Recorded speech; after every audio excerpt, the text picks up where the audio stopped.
Now listen, I am not Mr. Conservative. Far from it. I'm a pretty liberal-minded dude. Probably move more center left as years went along as I get older. Because when you're younger, you're like, yeah, let's get those bastards. It's like, it's a hard fight. Let's just do what we can.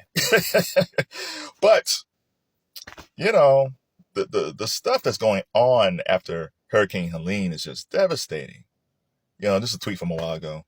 Our government, FEMA, will be giving only $750 to individuals affected by the devastation caused by Hurricane Helene.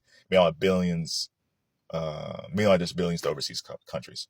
So the guy who posted this, there's a list. I don't know how accurate this is, but he says that we've given like over 24 billion to Ukraine, over 11 billion to Israel, and it goes down the list. And then at the bottom, he says it's 9,000 per immigrant that's entered the country illegally. So I don't know. I can't really specify those numbers. Like, I'm not saying those numbers are accurate, but I do know we have given a lot of money to Ukraine. And there's been videos on TikTok and other spaces about immigrants receiving a lot of money on their food stamps and being able to get really decent housing, or able to get a house, or be able to get a vehicle. Or the tragic story, there's a black woman who had a food truck, and allegedly she was selling his food truck, and this guy who's an immigrant had all the money to buy it. And she was talking about, I think when she was first started buying a food truck, she had to get a loan because she had to scrimp and scrape to get that food truck with money that she had to find. And this guy's like, oh, I got it right here. It's like, what? But that's a whole different issue with the immigrant stuff. That's a different video for a different day. When you look at Ukraine, I understand why Zelenskyy comes to the U.S. because Ukraine didn't have the firepower to fight Russia, right? So I totally understand it at first. So I understand the U.S. saying, hey, we understand it, we're going to help you out, blah, blah, blah. The problem is Zelenskyy kept on coming back almost like, I need more money. It's like, what? It's like that dude that you see on the street, man, you feel bad for him, you give him a couple of dollars. And then you see him like the next week and say, hey, brother. It's like, dude, I ain't got it. I want to help you. I ain't got it, bruh. And I'm sure that's what Biden should have told Zelenskyy. It's like, bruh, I hate Vlad too. I can't stand that dude. But I gave you 12 bill already, man. Like another 12 billion. I don't know where I'm going to get that from, bruh. People going to hate me. I can't give you this cash. Look, I feel for you. I hate Vlad. I'm with you. But I can't give you another 12 billion, man. I can't do it. But he did. He gave him like another 8. It's like, oh my God. But when this stuff was going on, I always said, where's this money coming from? So either A, America prints money, which it seems to do every time there's a war. There seems to be endless money for wars. No matter if it's Iraq, whatever it was. It's like, oh, let's just keep on spending more money on military and weapons and things like that. See, endless cash.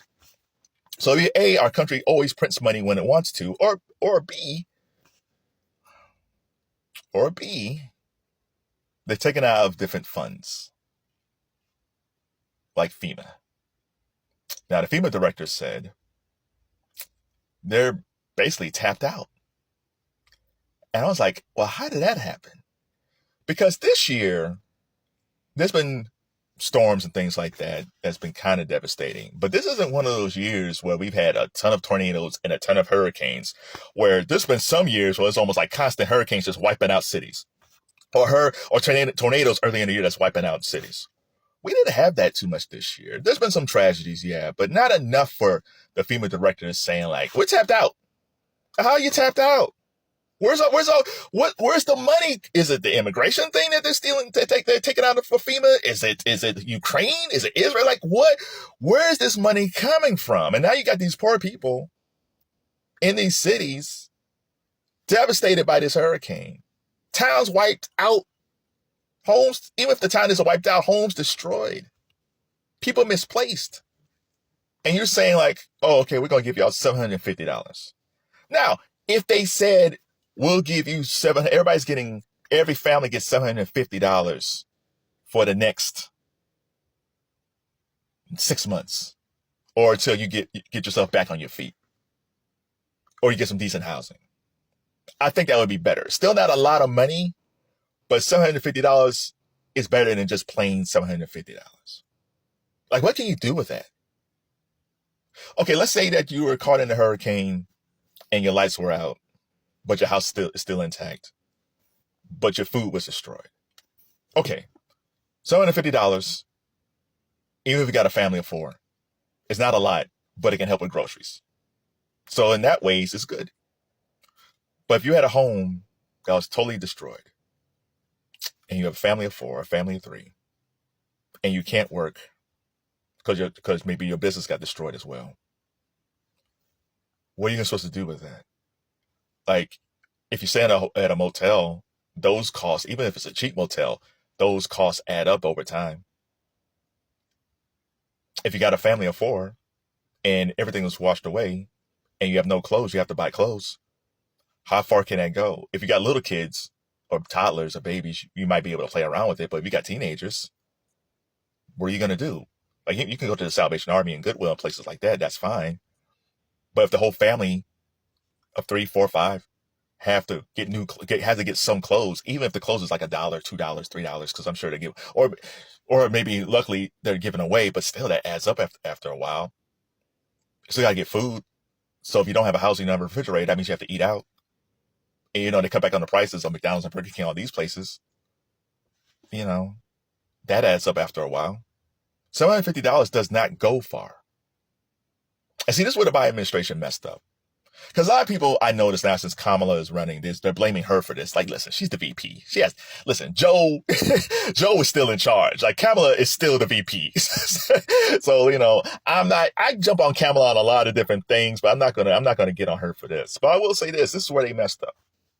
They could have said, initially we was going to suggest $750, but Vice President Harris said, no, why don't we give people $2,500 or $3,000? And we was looking at the budget. So now we're going to give everybody $2,500. It's not a lot, but it's okay as a first step. And then as the weeks go along, we'll add more to your check. But then it would have been a good pivot to kind of say, hey, I, as Biden, only wanted to give $750, but Kamala fought for the people for more money. So we compromised, and everybody's getting a $2,000 check, a $2,500 check. Kamala needs some good PR right now. Not to say she's had horrible PR, but, the bloom is off the rose, and everybody is not like, yay, Kamala. Now it's kind of like, okay, what are you going to do? So they could have spun that story like Joe wanted $750, Kamala wanted $3,000, and they agreed on $2,500. So it would have made her look like a hero amongst the people, or say, hey, she's fighting for the people. That would have been a great PR spin for her, but they didn't think that through. And they marched Kamala out there and say, hey, everybody's going to get $750, but that's not going to do anything. It reminds me when I used to sit on boards, nonprofit boards, and I would sit next to these bigwigs and we would discuss something. I said, man, these tickets are too high. And they look at me like I'm crazy because all their friends got money. So like, what are you talking about, poor boy? It's like, I don't know. I speak for the regular people in this town. But it's like that when you're a person and all your friends in government got money, everybody's got 6 figures in the bank or whatever. You don't think about how people are actually struggling, even though you say you care. So the Biden administration really dropped the ball on this. Luckily people are donating, and giving money. But I don't think it was good when Biden said, hey, people also gotta donate. And it's like, yeah, I think people donate out of the goodness of their heart, but they don't want the government telling you to donate. That's what they look to you for, as an administration, to make sure there's enough money to give to people. And then when you have all these stories about Ukraine, about Israel getting all this money, all these billions of dollars, and then immigrants is coming over, and stories real or not, which is probably true, but they're getting all of this XX funds for food stamps and things like that. People hear these things and people are getting angry. I don't know how they can fix this. But the only way I think they can fix this is use my idea of giving everybody $750 every week until they get themselves back together. That's the only PR move here. Because if it's just $750, somebody's about to lose an election.